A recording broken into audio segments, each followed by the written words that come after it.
pirsa sedaya, masalah sampah plastik saiki isih dadi perhatian ing lingkungan masyarakat, kelebuhe ing sekolahan. Nanging kanthi kreativitas lan rasa peduli, sampah plastik bisa diolah dadi barang sing migunani. Kaya sing ditindakake dening siswa Semanika, sing ngolah sampah plastik dadi ekobrik lan disusun dadi tulisan I love Semanika. Kegiatan iki nggawa tema daur ulang kreatif minangka upaya kanggo nyuda sampah plastik lan nambah kesadaran siswa marang lingkungan. Iki laporan selengkapnya.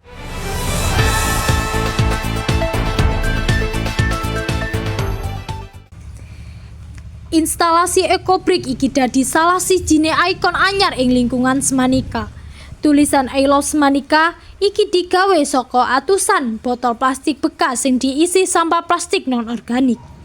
Proses pembuatan ekobrik diwiwiti saka nglumpukake sampah plastik saka sekolah lan uga saka omah siswa. Sampah kasebut banjur dipilah lan diresiki sadurunge dilebokake menyang botol nganti padet.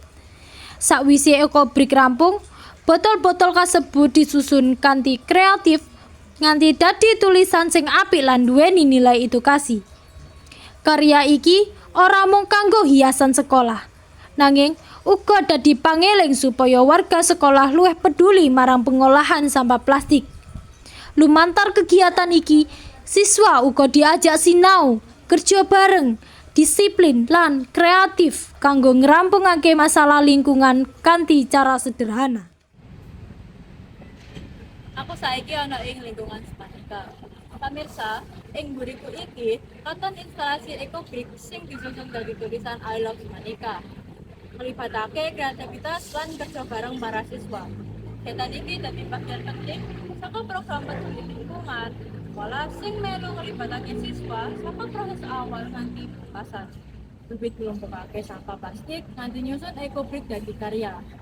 Program iki uga dadi sarana sinau langsung kanggo siswa supaya luwih ngerti pentingnya njaga lingkungan. Kanggo ngerti luwih cetha kegiatan iki wawancara karo salah siji siswa sing melu kegiatan ekobrik iki. Iso perkenalan dhisik? Bisa, perkenalkan nama kula Alifa Juliana. Apa sing dadi latar mburi pembuatan ekobrik berbentuk I love Semanika iki?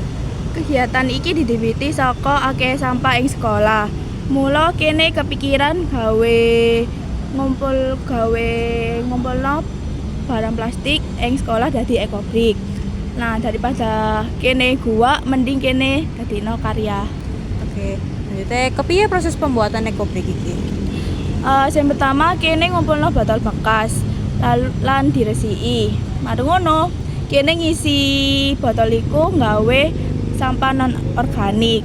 Marono kene ngecat lan dadi kene nyusun dadi I love Semanika. Oke, matur nuwun. Pemantar program ekobrik iki, siswa Semanika mbuktikake yen sampah iso diolah dadi karya sing duweni poin positif. Muga-muga kegiatan iki nambah kesadaran kabeh warga sekolah kanggo terus njaga lingkungan. Saka Semanika, aku Najwa Fitratul Zahra, lapor.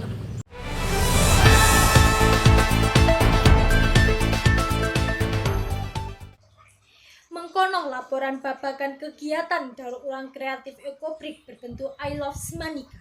Muga-muga inovasi iki iso dadi inspirasi kanggo generasi enom supaya bisa luwih peduli lan tanggung jawab marang lingkungan. Kula Priyona matur suwun sampun mirsani.